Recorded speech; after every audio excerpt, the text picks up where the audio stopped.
j'y vais à Yesu l'homme, todo la no loao. Ido gbena mi to mi afofo Yesu Christo ben ko kwa silagi. Ke amisio ben ko mi le sele moanwa e yenye dogbe de lao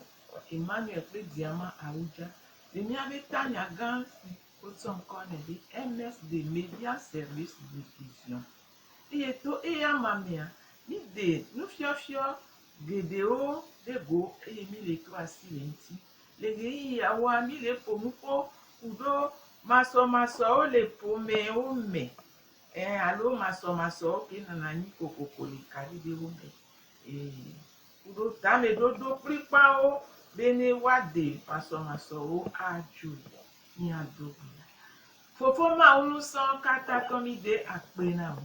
Bubu fiara mi do reji va wenye ma o. Eye ewomi bena ni azon pi omi a odo pi o. Papa ga popo adi ni ga ba le imwani. Ito re yi ada si o me. Bena wonto aba plonu. Wonto aba dezon. Ajra ejipe susu odo. Bena Lucy ni awole yi ya. Anye bide gande na mi apata. Eye bubu na trova na o. Yesu Christo inko. Amen. Amen. Ke abale iske nye bran. Nye le po udo maso le po mime. Egbe ami le ja ile wapata apokwe. Le pomesi apomemia maso o onanani. Maso o le pomeme. Nuka o onye. Vegwan jochope o. Nuka o henavana. Etobanye emechonu maso o ble emechonu enegwanye ni tame dodo pripa o bene wade maso ojo atonya enyibe elebe waponu le amevedome ejeji eya enye donti wadogame na de dodo le pomeme elebe vere wadogame na de dodo le pomeme dodo nueto siwo a nya ationso ado enudo le pomeme eye edecha le nyibe na yate grobe dodo le nti le maso ovala dame pripa si oye do be anya de ojo na dodo le nti ome wone ko dodo le nti de kacha le nyibe to podo nyue wo na kadede le pome kadede nyue to le pomeme alo kadome no si le bebe to mawu gbo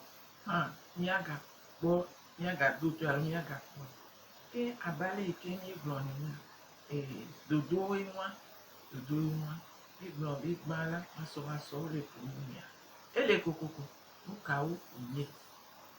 enimi gbon be maso le pomeme nukawo onye la ele nyebe ziale sike amebe odogola ame maje amebe odogola kokokoa maso apia na nyifa ame konye kuhio eye jochope na maso wa alo jochope o nukawe henavana ni echa ni trasi le nti vai ele nyebe na kokokoa amebea oso tepe vovo badogo eye benabi o ha o wona jiri nto ameve oso tepe vovo badogo ehe nana o le vovo wapenu pokpokwa benu gomesisi o etovo eye edecha le nyebe na wape nonome o wape sisele la me o cha otobo abare tema womi pe sisele la me ni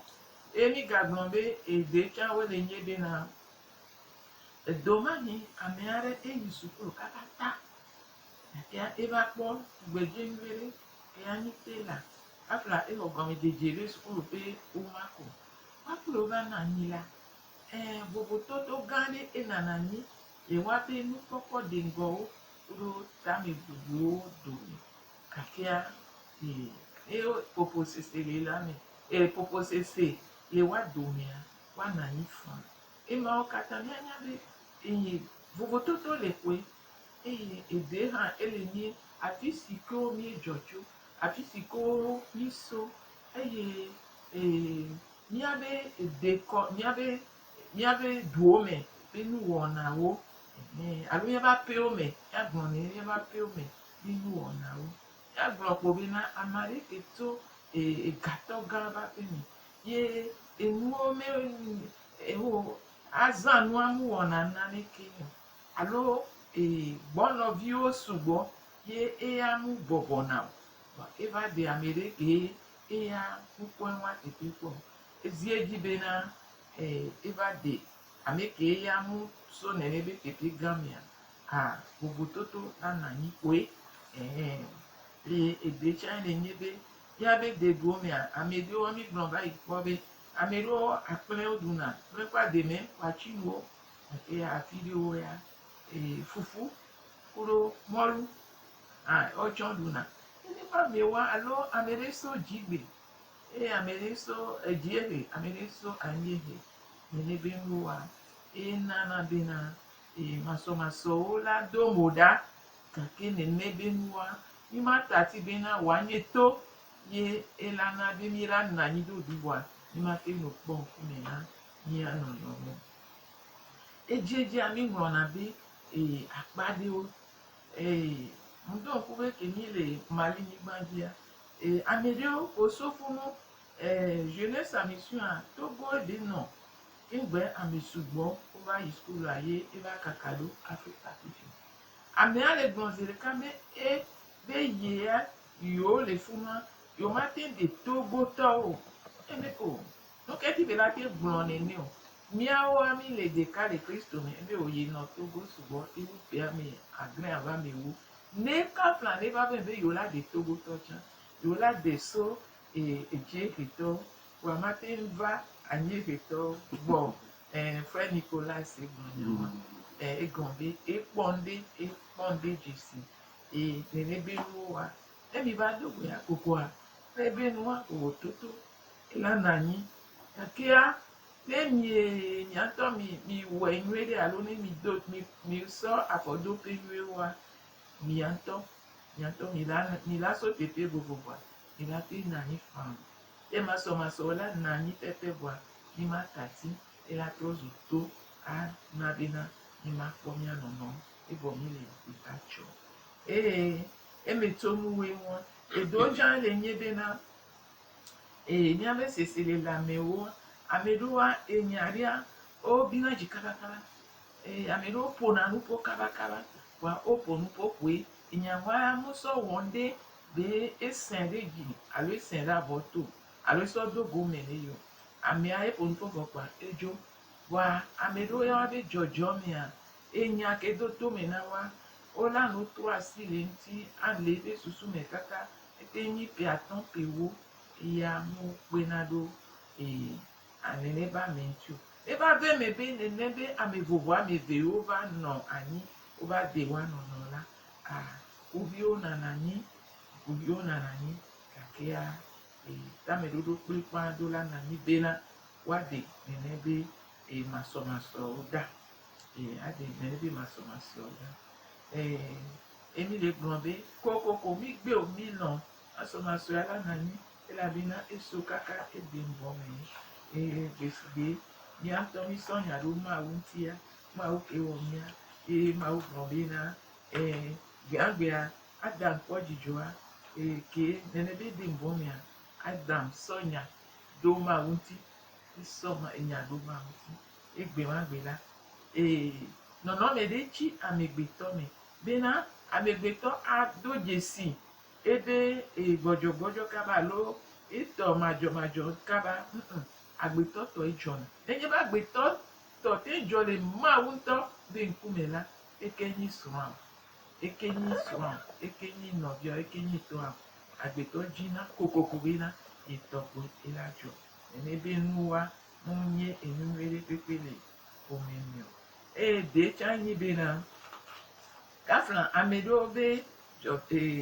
jochopia fiko sinlia heke nana kona omuso na o blewo omuso jigbode na o taliko wona na o doa enabena okwabi wabe lubo kwabi sugo kengo vale yi ninye ba merebe lubo kwabi ye vale ya kasia oblonyecha elate hwedo gbegbeji kasia oblo de kacha elabe oblon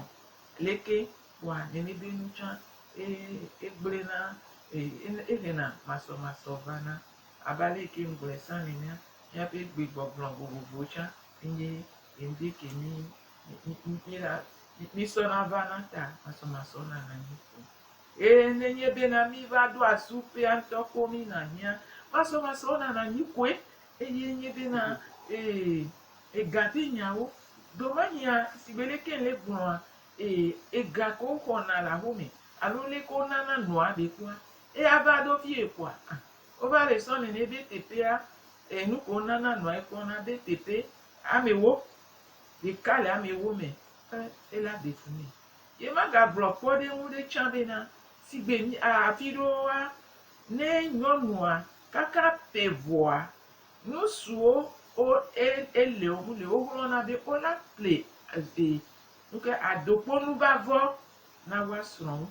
o la play church to na wa sron kengbe o la play abodo le kaka pe ara vo amunye bon play na bona na o play na bona wa ne pe abo o wo ne wa kaka o yo na ko le adokpo nu vo e bon be da na mu ni abo be ta na le church na jira do ni abo be ta o na na ko ni ne be nu efu ba vo le be nu kwa nenye be o yo ba do afide kwa eso amu senya wa po kakara ba po e po ele susu mena nyoma maso na niku wa enwa apata olakwe awo do swinti de cha na nyibe na no ho na do sugo le edom mi apa nu lati kono alo aho me be doa olewe kaka majo sepe mule edo awo wontina wa nenu ba ti kona wa no blon mecha elave no blon mecha elave n'ebe nua dị na fu n'ebe odro na nya de ta mecha ke o mtenta na tinya ne nya ne jo aya ne lu ejo nya re pe ko so popudu ta me o fe si he gande dre e o le de mbresuntia echa mu pe na de amentio ele me ne church cha ne nye bo ina church ya o de ka o ma te ko edo sugo le church kaka so jora bado consider o da me a look into o ma gbado re yi na so ni won pataki gbe na maso ba le wa me pata mi ke ni la o ni dola o ta me duro pri pan be na ni la dejo de ta me duro ke mi la wa le ke mi la dejo a ni la to no me ke nti mi la ko nu ko do ala fo do pe le ni nu pro ne nya de va ni nia mi la gbon bi na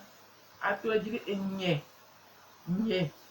o ma ba ne o ja gbon nya de ne ni ajira nu do ma gbon be wo ya alo wo aleke alo kokokoa alo ejia awo afran mu jira na nudo ne ni o nenye bo ja jira nudo ba glo be wo ya ewo nsu ya alo wo nyonu ya ugbalegble nu de jipe alo no ja glonya de ni ja jira ndo kwa abe ejia alo kokokoa echa egble na nu alo si gbebe na ja glonya de kwa be wo ya omu wonde na po la gbenye mi o wa kafla mu jira na nudo ni no msenyonu be ekpo egbon na so be be yo de so pe wenye ya isram pla body captain ekpo wa kafla ga me ami gba na zazare ke ni po nyonu a oyo na body be family abo gangan be tana ye mu so ani pe po abore pe po pa la pe wa no so wa gbagbe ka jire juwa e go be wo mu si ape wenye ya se be keke wenye ya pla body kana kwa ya pata mi jo omi ale mi ano no mi be o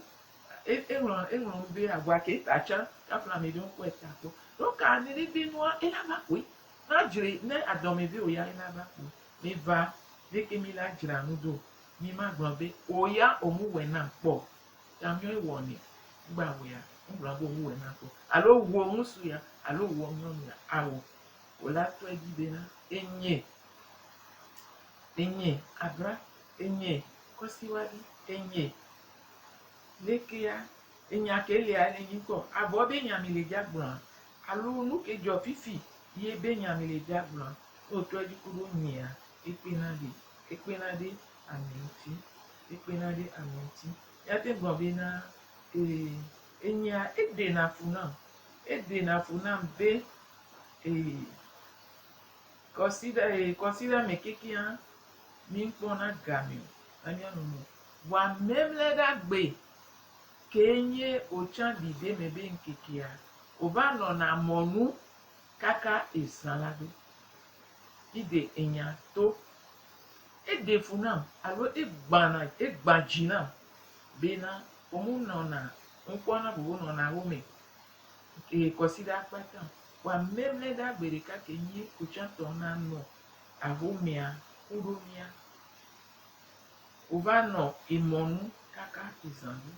funwa odenya kele be wato yo donku enu kele joajime yo fun echa le susume e anto akele emu anu agbanya cha be ile monu yo inona monu e gon be do la mene ezu ebeneta oya odonku nujine ke omusonya so punku mene o alo ombu fo e parce que wo enu ale wo ta ela doto ela nyabe o enu ya ele difuna isronyi aha ele bebere le dododo alo enu jajira do mea mima demo bena mia be dom adomezuya ela ho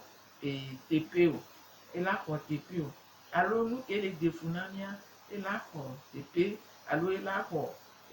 ganyenyele mia domeo eya ela ba kwe wa mila nyaleke mila kwa asirimpi na domezueba alo nyanto mi le se pole baba domezue ima demo be ezo wane bini kaka e baba di nyabe be gwanchan ila kwa asirimpi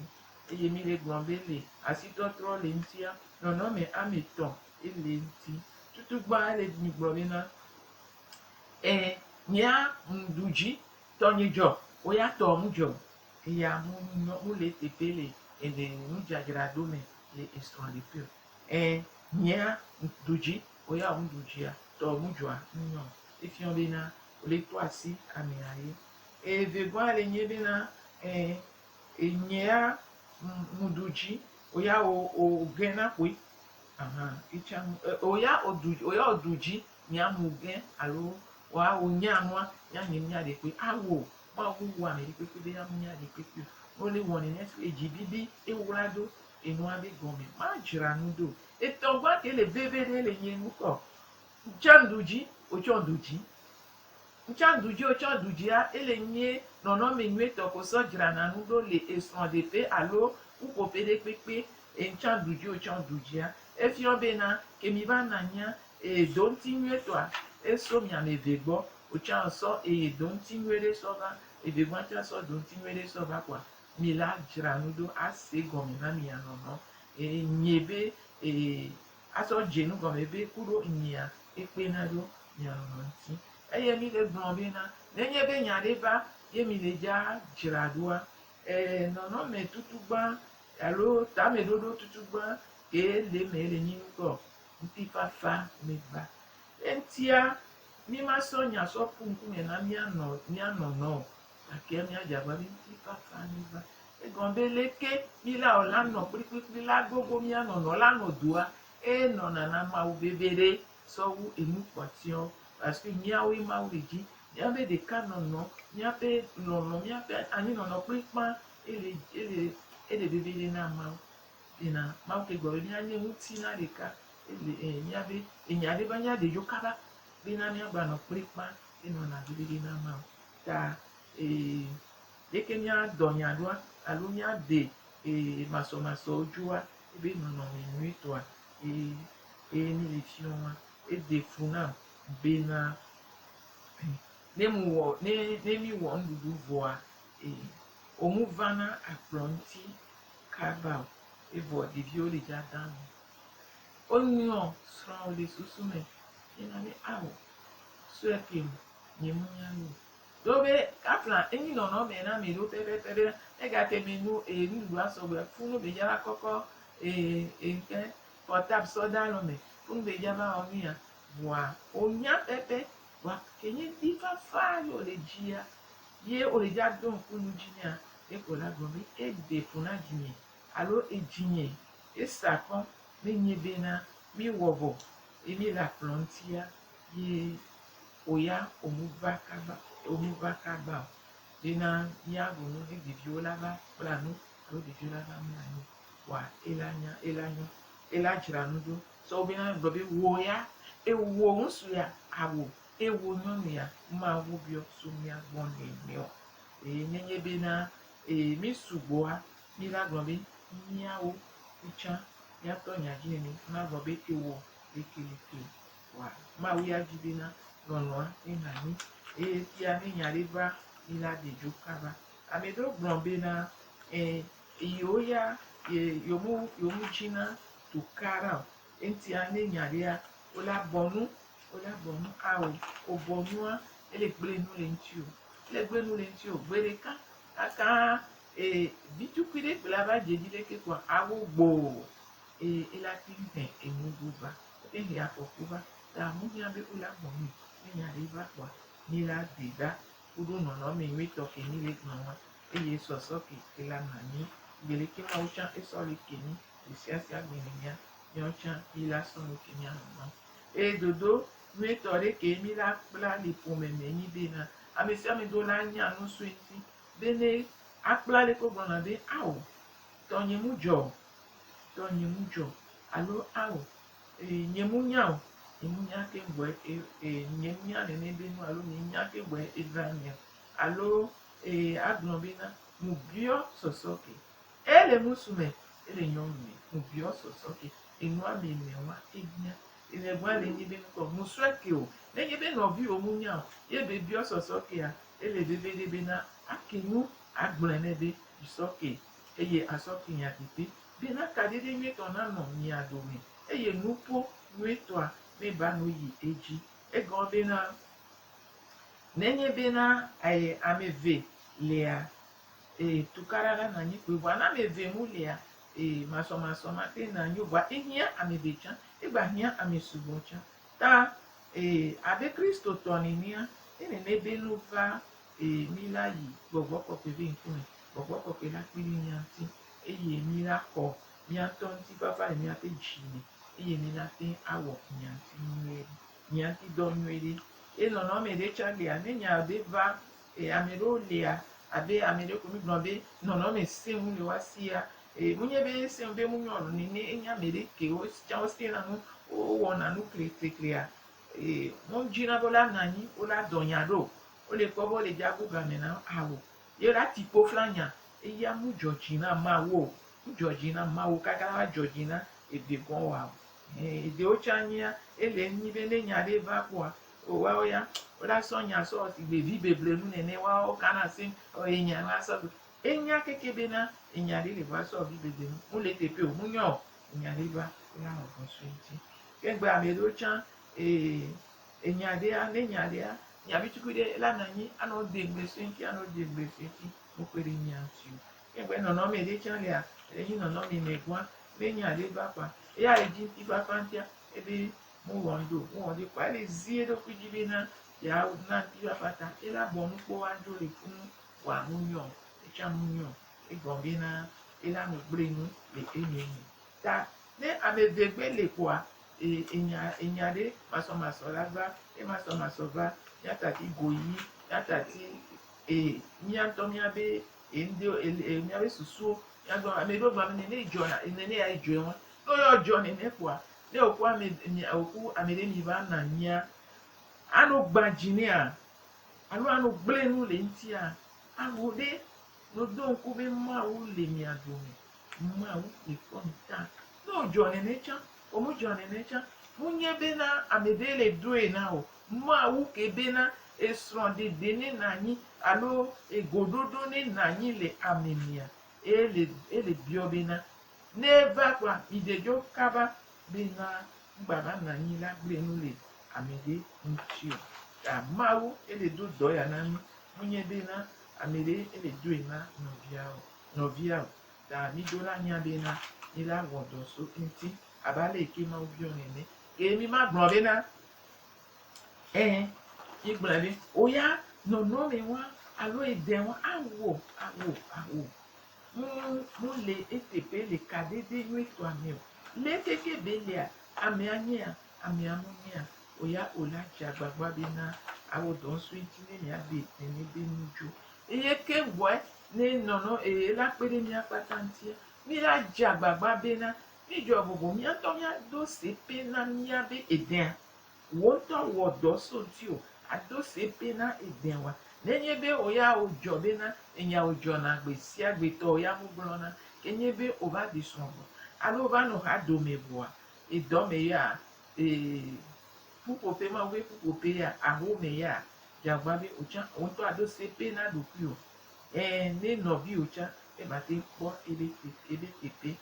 ne to ojo na ga si aga me anya be echa mo le tepe o sepe do sepe na do pi wa o ma da ono bi oji kaka agble no le nchu ke ngbe ne ba le do nku ji na wa ma de fono o ko la wo epe ko la ni la na ni agbo ne be enya eye soso ke la na ni mi do la pomia be mi do la lebe na mi abe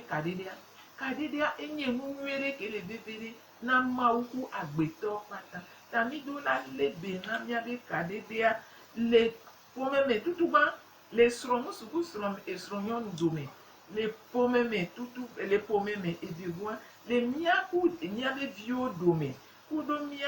miabe kado la odome kudo miabe subo tepeo li la lebe na miabe kadedeo eye ela na be na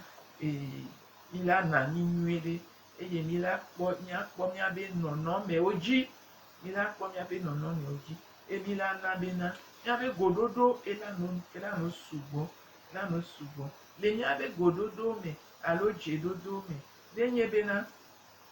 ameve gwa mke le gbon sigbeleke oya ogbone nweria ola pere nti kuro enya bi o se nwere o ela na be susu ela troyi edokwe me be na ogbon beleke ne mu se gbon me nweria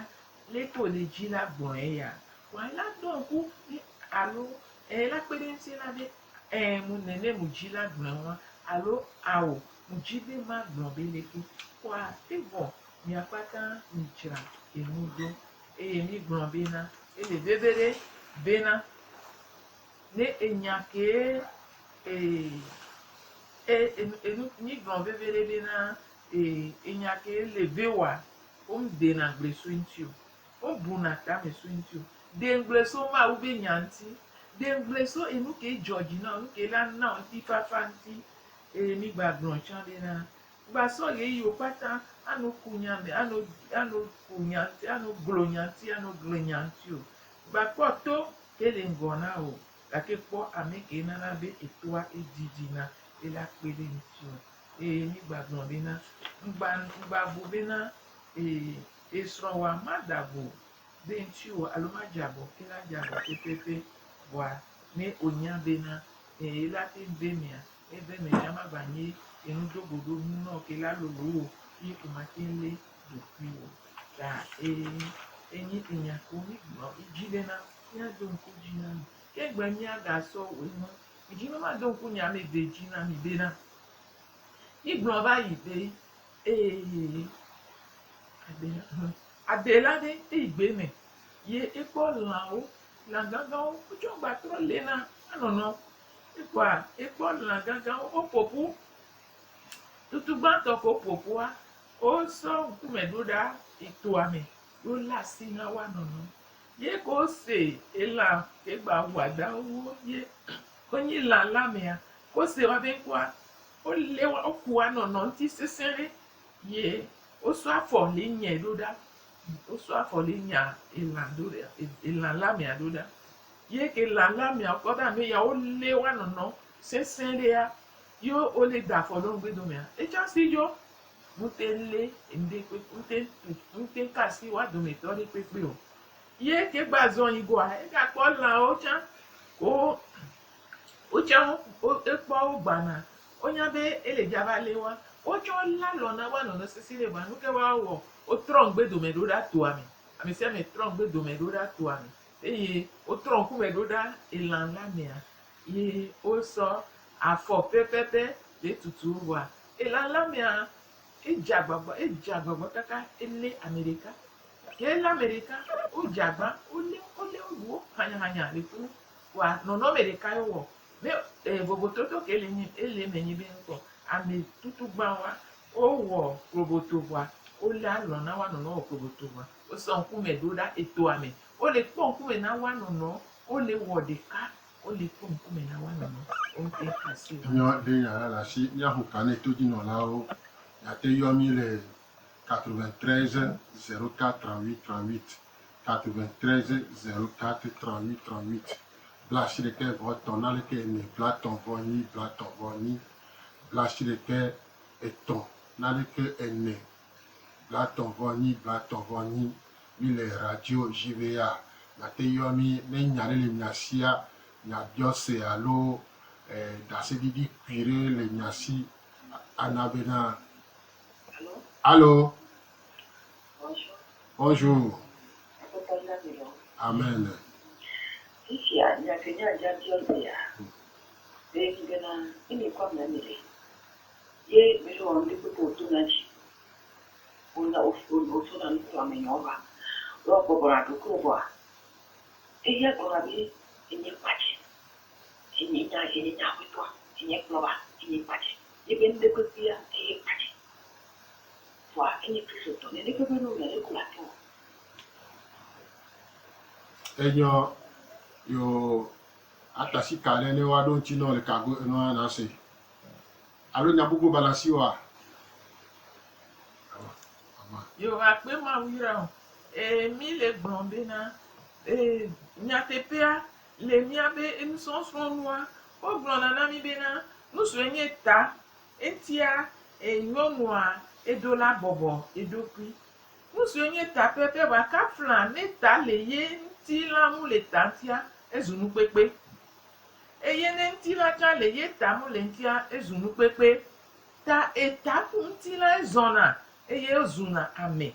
ta Mawu wɔ mía ewɔ mi do ebe nɔnɔme nu ye mi kpɔ nua le Mawu etɔ gbɔgbɔ kɔkɔe kuɖo evi dome o ta nenye bena wonye ŋutsu ye wode srɔ̃a odo la va nyɔnua be dope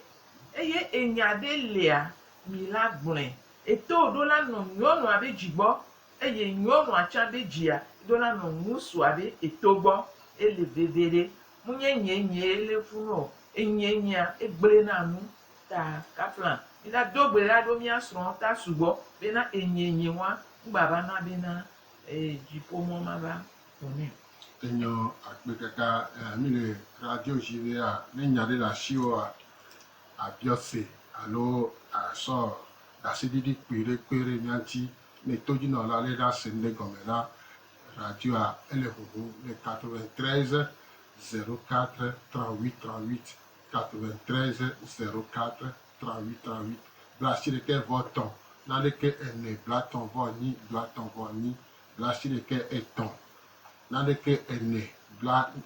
tɔ̃ vɔ nyi bla tɔ̃ vɔ nyi mi le radio JVA mi le to dzi yo ile do de wa dzi. Eye mi gblɔ bena eke nyɔwo le. Allo. Oui. Allo. Yawel ji. Yo. Nusɔsrɔ̃ wa mi le do to nua be kɔ le nyere. Nua ma wokpɔ be ɖeviwo le sia enuwo gɔme tetea le to nuƒo na wo. Ye ɖeke davia sia nua me le kɔ kaka vɔ ate be go agblɔ be ne ta mo mawo gblɔ be nusu nyi ta mawo gblɔ be nusu nyi ta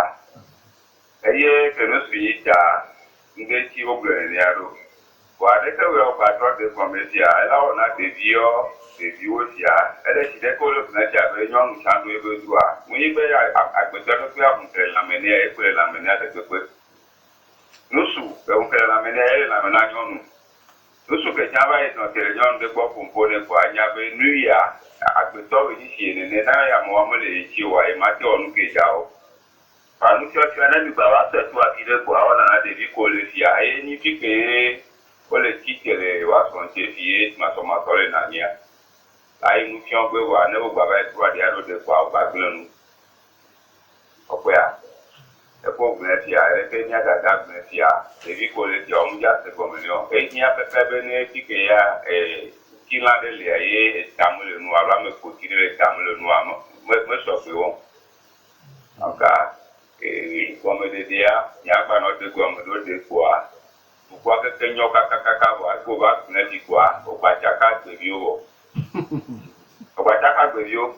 lo ba de di kwa ti on bo ba to le ti on be nyonu a na no su be ye ya lo ko cha po ran bo kudo ji be ye pe wa ami ame so pe won lo su ame so bo wa de ke le na ti de ka de di ko so no tu ko nya ro ba na ti nya kaka kwa de ba na di kwa ba kle nu bo yo aka oh, do bene to go vi tolo. O se no che lo. No me giume to. Ah, io. No so to go vi le. Io. Ka ma de cho ne fike vuto ale. Vuto gatto da dove fu. Io. Ah, io. Yo, ma ne gira bobo lo. Appena mi kaka jole joji. Yo. Bye. Bye. Akpe kaka ma uyira mi. Yo. Mi le blombe na le pome me ya esronku sronto do me ya nono me de la na ni ke nu suchala nya be na ye la ten jago kafra ye munye mawo nyonu chala nya be na ye la ten jago ne nya de vare ele bebe de be na mi ana ni mi adoto mi anono ele bebe de ne mi na ni mi doto mi anono wa ne nu suto mu jwa awo kafla ton ye mu jo ye mu nya kemgbo ele bebede ne nyonu to cha mu jwa awo mde kuku ton ye mu jo ele bebede etita mi gbrobe na ni no la ton nya dide o ma bu fo no viwo agbrobe musele musebebe ne ye bena musebebe ke ne ye bena ne mu le pomu pokudo wa alo mu le gbronya na wa o mu tona te adoto mo nene be nya mate gbajina musua kaka enola gbe o ye musua cha edola do gamebe na ela do to soa ele bebede no ke mi le gbon pe wa no do enya gboa echa nono me bu benyi ta eya le bebede be na enyonu ke ma uso na wa wo to apa o de kai o mu le vona o ta odola doto do pi ho kenyi sron wa ye sron cha edola doto eswan kenye eba parika Enyo ni le radio JVA nomba eni 93 04 38 38 93 04 38 38 plastique ke voton nale ke ene blaton boni ni le radio JVA esulonyo bolo a mi le todi enya biosire la siwa alo dasididi suire la siwa allo enye pastora aha oyo na pastora le yo su atomi yo baule ya miro adogbere akekenya selo hola sí enu que me más grande amado chole ya yo veo kanya ne foto yo na foto nenyo maki ya son swalo nya de pa kwa era no swalo blogena o wachi ko jaction o wachi enu swa enya o mana ma mu ya o kwa o to nya be no na mu ya o mo se do ready ti ti ale no acha bia no sudeba o la bena o wachi ko jaction ko no jaction kwa ne to be ma go no no wa ebe tina ti te komi ne ko bena enu ke nyo ma ko na e to be ma si o wa iba kaba bia o ne ke yang ke du tu e tia no mama do ba e sanera amede do bena ami asiri kia imadi enwa o fi o bena amede so bena de alomi do na gele ko pa ma te du ya no yo e tia de ki mama do fi be enu ko me se ne ba ta to me bena ni e amea mo na se do de ki ni mo na chen ma do tu idura tutunya no le ma tumo ba ngendo vede eni wa kwena nikakalo misiata yo ma wira mi gbogbo de eye mi le gblɔ bena ɖe enyo tasika ɖe ne etoɖoɖo amenɔvia ele vevere ma wɔna vodada o kafla ŋusu le kpɔ didiƒea nyɔnua le kpɔ akɔme ku susu bena ne do ke le akɔmea ŋusu ŋgba dze me o ne ba te ƒu ɖu ayi didiƒea vɔ ne nye be nyɔnua mu le la do ŋku la sɔ edo ke le akɔme sɔfia edu ke le dziaƒoa enyo voa ne dze anyi ɖo doa mea mate ŋu do didiƒe o ta srɔ̃ ɖevia mu ka wòatsi nu mu ka nu ke o ame evea ɖe wole veve ɖe na woanɔnɔ ta mi la nye waya godoo eke gbe mia. Allô? Allô? Bonjour. Bonjour. Mekayo, pourquoi tu as mis ça? Ne ma do na le. Ne anya nke belo a. Bo ne o no lo ko fa. Ela ni ya la mo la be bo no bo ko do ne lo ka gba ke do. E da na do lo mo ni nche bo ta ta ade. Mama te wa le ke nya te o fun aro. Yo, enyo atasika ɖe wa ɖo ŋuti no. Afena. Iyo. Sigbele ke mi le gblɔ agaɖo mea oya wola te ŋui be enya ke gbe le wɛ voa le nyateƒe mea doma nya ya menya o menya bena nu ke ye le wɔ ma ɖe ele gble nu le ŋuti o adi ɣeyiɣi nyuietɔ gaƒoƒo nyuietɔ teƒe nyuietɔ ye le dzeɖoɖo miado dzeɖoɖo be game asɔ enyawa sɔ da ɖe etoa me bena edzi gbana nɛ alo ye be dzi le gbã alo le gble nu le be dzi nenye bena ye gblɔ be lekea mu dona toe o alo ne yi wɔ lekea mu kpɔna yi gbɔ ele veve ɖe dzi game nyuie ɖe dzi gaƒoƒo nyuie ɖe teƒe nyuie ɖe eye ade nyawa to ŋgbabu fɔ ewoe le se ɖeɖe yi le se ɖeɖe bena ne yi be agblɔ nya nea mu kpɔna ɣe yi dona toe o kokokoa mawu la. Enyo gaƒoƒoa lili mi vɔ ni ma ba xɔ ame ɖe ko vɔ ni mi le di la ase ŋɖe gɔme la miayɔ mama ya le nɔmba ya dzi 90 34 31 53 90 34 31 53 nɔmba sia ele whatsapp dzi ne nya ɖe le mia si miabiɔ alo miase ŋɖe gɔme la emɔ ɖeɖe le eti ta miale gbetɔ ƒoƒu lekea eye mawo ɖe do mi ŋusẽ mama ado gbe ɖa ɖo mota ne mɔgbɔgbɔ kɔkɔe la kpe ɖe woati woato le nya sia me. Enyo akpe ke gbe miado gbe ɖa mi la le teƒea